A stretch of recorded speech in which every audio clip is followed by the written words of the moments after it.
2019 मसीहा जनवरी मास 16 और 17 तारीख राति आम ओडगाँ थाना अंतर्गत कुशटीवी गाँव जड़े व्यक्ति ना हूँ लंडा ओरफ निरंजन मल्लिक से दिन दुई जन को मरणदायक भाव आक्रमण करके हत्या करते एवं आउ 3 जन को भी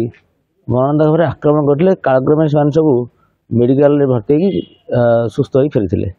ये घटना को लेकिन ओडगाँ थाना गोटे मकदमा होता 2019 मसीह